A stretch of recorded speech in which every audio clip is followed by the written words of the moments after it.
Então, já deu para perceber que este é um curso para quem sabe que pode, né? Para quem acredita que é capaz de construir a vida, para quem sonha alto e para quem quer realizar, para quem quer ter aquela vida que sonhou, né? Que desejou, que propôs. Então, você primeiro visualiza o resultado. O que você quer para a sua vida?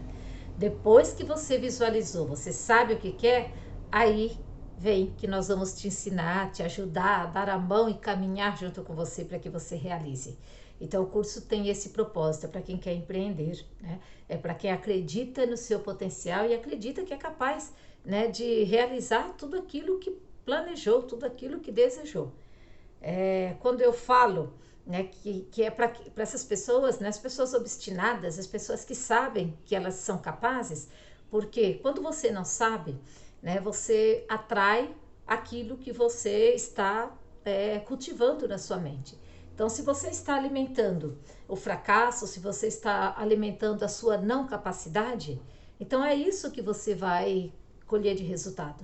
É o fracasso, é a sua não capacidade. Quando você acredita que você pode, né?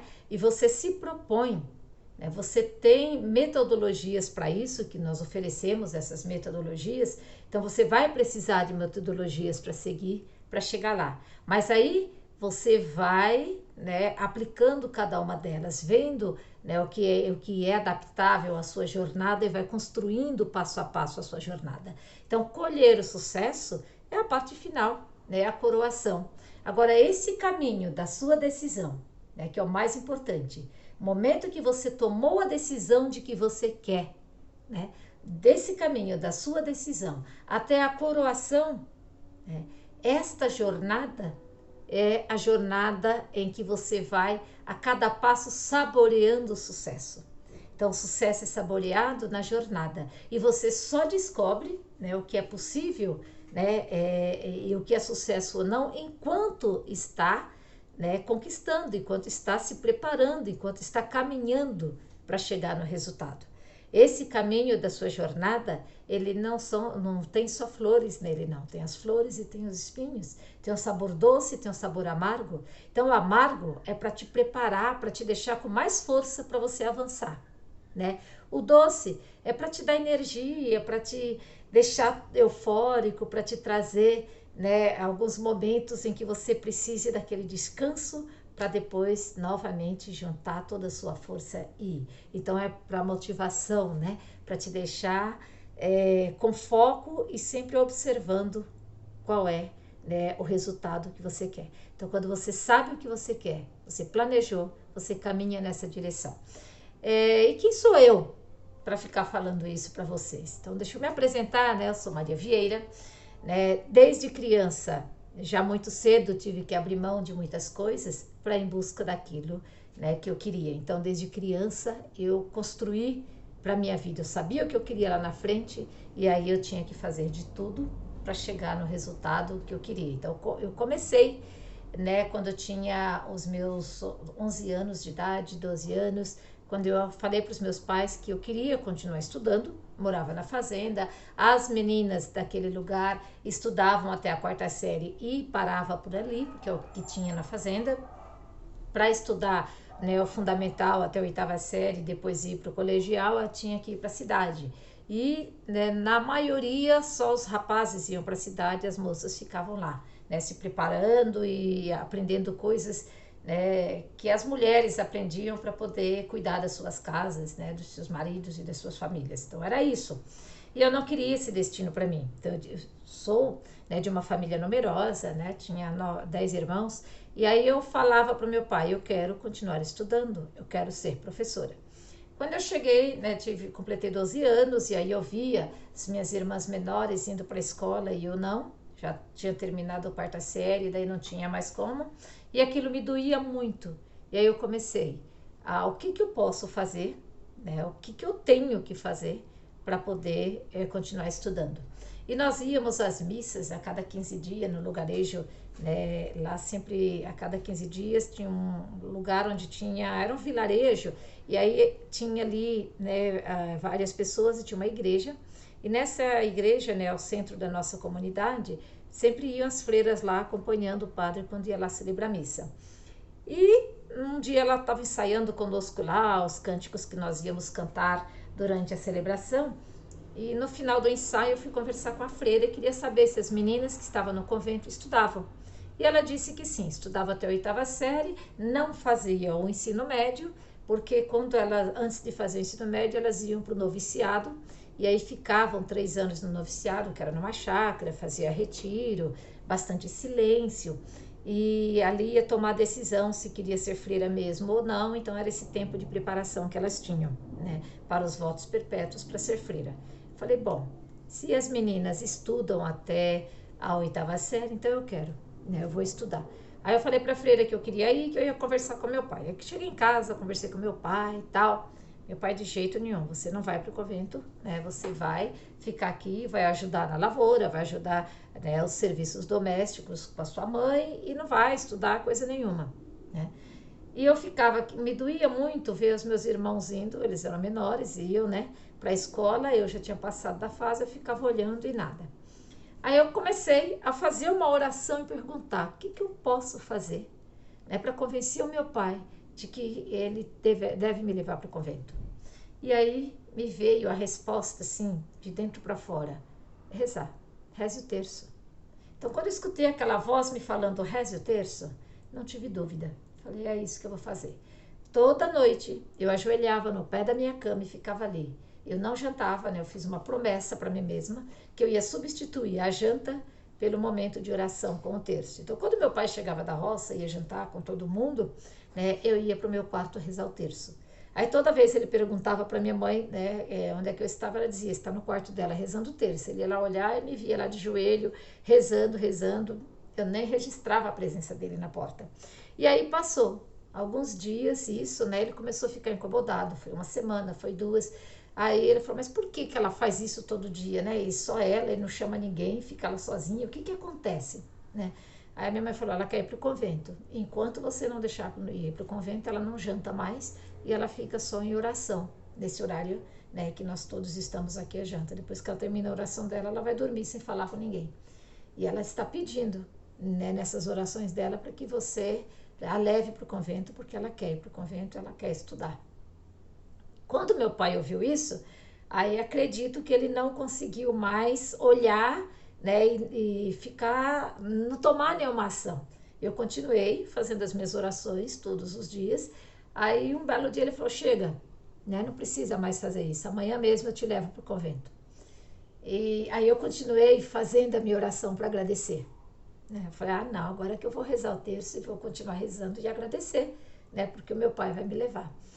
E no dia seguinte ele me levou mesmo, nós conversamos com a freira e de repente eu estava lá, né? Depois voltei no outro momento, né, com as malas, com tudo toda a documentação que elas pediram para poder frequentar, né, ficar lá no convento. Aí fiquei morando no convento, pensa bem, aos 12 anos eu já tive que abrir mão da minha família, mas eu sabia o que eu queria estudar. Então, eu não queria ser freira, mas eu queria estudar. E a possibilidade que eu via de estudar, meu pai me levar, né, era indo para o convento. Então, sabia que quando chegasse, né, o período de 16 anos, que eu ali há 4 anos, né, 16 anos, e que eu tivesse que entrar para o colegial, eu já ia ter que tomar uma outra decisão, mas eu não estava preocupada com isso. O meu foco era estudar. Então, eu queria estudar. Aí, estudei. Quando chegou, né, a época de ir para o colegial, eu teria que ir para o noviciado, e aí eu também falei para a freira que eu não queria mais ficar, porque eu não estava lá porque eu queria ser freira, eu estava lá porque eu queria estudar, e eu queria fazer o magistério, continuar estudando, que desde criança eu já queria ser professora. Né? Naquela época falava o normal, né? Então eu queria fazer o normal para estudar. Mas quando eu cheguei no 9º ano, já tinha mudado a nomenclatura para magistério, que era preparar as meninas para ser professora, né? E aí eu fui fazer o magistério, mas ainda não tinha idade, tinha 16 anos e tinha que ter autorização do meu pai.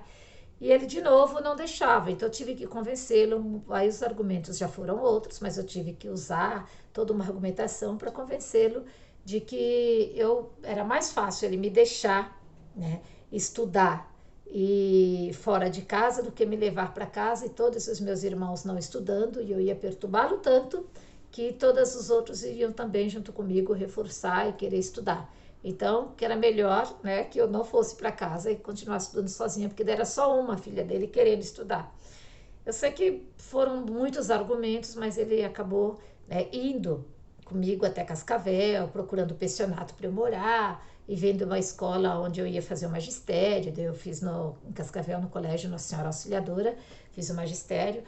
E aí, claro, eu ia ter que procurar trabalhar. Daí eu fui fazer cursos. Na época a gente fazia curso de datilografia e, né, para poder depois procurar emprego. Então, né, essa luta, né, que eu tinha, essa força que eu tinha para lutar pelo que eu queria, né, porque eu já sabia qual era o resultado. Né, eu sabia o que eu queria, onde eu queria chegar. Então eu tinha forças para enfrentar tudo isso e fui. E aí ele me levou para o convento, me levou para o internato lá, né? Eu fiquei num pensionato. E aí nesse pensionato eu fui fazer o magistério, né? No Colégio das Freiras e, né, procurei emprego no outro período. Era menor, tinha 16 anos, mas ali parece que os pais tinham que fazer uma carta de autorização para você, se você arrumasse emprego, para você poder trabalhar, né? Mas acho que trabalhava sem carteira registrada, que a carteira viria só depois, aos 18. Era uma coisa assim. Não lembro mais dos detalhes, né, da legislação na época para o trabalho, né, de menor de idade. Mas eu sei que em 4 meses eu estava trabalhando no Colégio Marista, eu era auxiliar de Jardim da Infância, Jardim 2, e fazia o magistério no período da manhã, né, e à tarde trabalhava. Então eu estudava no Colégio das Freiras, que era uma senhora auxiliadora em Cascavel, e trabalhava no Colégio Marista, né, que também era o colégio religioso, né, de irmãos religiosos. Nessa história, né, eu fiquei 4 anos ali, terminei meu magistério, e em 6 meses eu fui de auxiliar para a tutora da sala, responsável pela sala, mesmo sem ter a formação, porque a minha vontade era tanta que eu ensinava aquelas crianças, eu tinha todo jeito, toda a didática. Tem uma parte aqui que eu não falei, que quando eu estava no convento, eu fazia aulas de teatro, né? Mas eu também ensinava as crianças da praça, as crianças de rua, eu dava aula de teatro para eles e arrumava roupa, arrumava os personagens, eu dirigia tudo, né? Preparava peças, dirigia. E depois nós íamos no Lar dos Velhinhos, que tinha na cidade, hoje é abrigo, né, para idoso. Lá na época a gente chamava de Lar dos Velhinhos. Aí ia para o Lar dos Velhinhos com eles e apresentavam as peças lá. Né? E era interessante que eles se complementavam, né? Os idosos estavam lá, sentiam falta dos filhos, das crianças, das suas famílias. E as crianças na rua sentiam falta dos seus pais, sentiam falta de ter alguém para acolher. Então eu preparava essas crianças, né? Organizava as peças, arrumava todo o cenário, pedia na comunidade, né? E arrumava tudo e a gente fazia o espetáculo. E aí alegrava, né, os idosos, e aí tinha aquele envolvimento afetivo das crianças que tinham carência e dos idosos também. Então, né, passava a ter essa interação de afetividade, né? Eu resolvia o problema em 2 polos, né? O polo do idoso e da criança que estava abandonada ali na praça. Então, isso me deu, né, o fato de fazer o curso de teatro, isso me trouxe uma dinâmica muito grande para ensinar, para trabalhar com a criança. E aí, quando eu fui para o Colégio Marista, quando eu fui contratada, eu utilizava tudo que eu sabia ali com as crianças. Então, não importava se eu era só uma auxiliar, né, de sala. Eu tinha que ajudar a levar para a filha para lavar a mão, distribuir os cadernos. Então, tinha as tarefas ali da auxiliar. Não era eu que ensinava, quem ensinava era a professora. Eu só auxiliava. Apagava a lousa, né, acompanhava a criança quando ela tinha que sair da sala por uma coisa ou outra e ajudava na hora dos lanches, né, abrir as lancheiras e limpar depois tudo. Então era esse o meu serviço inicial. Em 6 meses, né, eu fiquei responsável pela sala porque os pais pediam, né, as crianças em casa falavam de mim, então era a tia Maria. Então eu tive aula com a tia Maria, então o nome da professora nem aparecia porque ela se acomodou na situação dela ali, de passar atividade nos cadernos e me deixava fazer tudo. E como eu gostava, eu fazia sem perceber, né? Falava, posso fazer isso? Ela pode. Quer que eu faça isso? Quero. Então tudo ela queria que eu fizesse e eu gostava. E eu estava ali realizando o sonho da minha vida. Eu queria ser professora. Então eu fazia com todo amor, né? Em 6 meses, daí eu abriu uma outra sala e eu fiquei como professora titular dessa outra sala, né? E claro, continuei nesse colégio o tempo que eu morei em Cascavel, né? Quando eu pedi demissão, pedi para ir fazer faculdade, porque eu queria fazer a faculdade que eu escolhi numa outra cidade. Eles ficavam, não, você vai sair daqui para um lugar que você nunca viu, você tem emprego, você está bem. Não me importa, eu quero estudar, por exemplo, eu queria estudar na Belas Artes de São Paulo. Por quê? Todos os professores de artes falavam dos professores que eles tiveram na Belas Artes. Então é lá. E se aí tudo a referência, né, na época era a Belas Artes de São Paulo, eu falava, então é nessa faculdade que eu vou fazer a minha formação. Porque eu não queria ser só professora, eu queria ser professora de arte. Então eu queria ter uma boa formação. E eu nunca tive medo, né? Eu sempre sabia o que eu queria, eu me arriscava a ir. Então, eu pedi demissão aqui no colégio, ir para São Paulo, enfrentar tudo, numa faculdade particular, né? E né, arrumar trabalho, arrumar lugar para morar. Mas, assim, me preparei a vida toda, né, para fazer aquilo que eu sempre quis. Então, eu escolhi, né, a minha vida. Eu escolhi o que eu queria, eu sabia o que eu queria, né? Então, fui. Hoje, quando eu olho para trás, eu digo, nossa, como eu era determinada. Né? Como nada me abalava. Tinha dificuldades, lógico que tinha. Né? Você imagina uma criança de 12 anos, no teu carinho dos pais, nos teus irmãos ali em volta, não ter a brincadeira, adorava subir em árvore, correr, né, pelo sítio. A gente ficava à noite esperando aquelas noites quando tinha vagalume naquela escuridão, e a gente ia brincar e corria. Nossa, aquilo me fazia muita falta. O banho de rio me fazia muita falta no convento, mas eu abri mão de tudo aquilo em nome de uma coisa que eu queria, né? O estudo mesmo, né? Uma profissão, um futuro. Então, como eu queria, isso tudo, muitas vezes eu chorei, mas eu superava tudo isso. E depois também, né? Larguei mão do emprego já, estava há 4 anos, né? Uma coisa estruturada, a minha casa, e fui embora para São Paulo. Tudo desconhecido, começar tudo de novo, né? Mas eu lá fui com toda a força, né, e com toda a coragem, porque eu sabia do resultado que eu queria. E eu não queria menos do que aquilo que eu visualizei. Então eu fazia de tudo e eu sabia os caminhos. Então quem enxerga a vida como uma oportunidade, como portas abertas, quem confia nas pessoas, eu sempre tive portas abertas para mim. Mas eu nunca desconfiei das pessoas, eu sempre achei que as pessoas são dignas de confiança. Né? Eu vou desconfiar se eu perceber que elas estão fazendo alguma coisa, né, que me tira, né, aquela primeira impressão que eu tive, né? Mas isso está em mim, né? Eu trabalho com confiança, então eu confio nas pessoas. E aí se a pessoa faz alguma coisa que não é legal e eu vejo que não cabe dentro daquilo que eu estou fazendo, eu simplesmente me afasto. Né? Então eu não fico remoendo e convivendo para ficar, né, minando as minhas energias e não resolver. Não, eu resolvo e continuo em frente. Então, isso me trouxe, né, a possibilidade de caminhar e de conseguir, né, colher o fruto de tudo aquilo que eu, né, fui buscando durante essa caminhada. Então, o sucesso é isso. Você quer, você constrói, né, você visualiza o que você quer e você vai seguir o trajeto para chegar lá. Né? Então, como eu fiz isso na minha vida, eu sei que isso é possível e que outras pessoas também podem. Dentro da realidade que eu tinha, né, as pessoas não acreditavam nisso, mas a minha crença, né, é uma crença não limitada, mas de crença de liberdade e de ilimitada, né, uma crença onde eu sei que eu posso conseguir a vida que eu desejo. Eu posso construir para mim o que eu acho que é maravilhoso, o que eu acho que é bom e o que eu tenho certeza que eu mereço.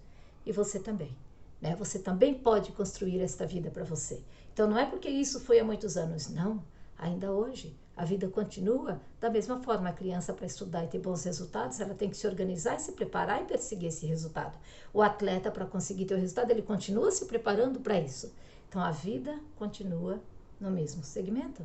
Se você quer ter sucesso, veja o seu sucesso e se mova para ele. Né? As portas vão se abrir se você se movimentar, se você praticar ações em direção àquilo que você quer. As portas se abrirão. Mas se ficar só pensando e pensar mais nas dificuldades do que, né, no seu desejo, você vai minar suas energias e vai acabar desistindo. Né? Então, sucesso é persistência. Sucesso é decisão. Sucesso é caminho percorrido.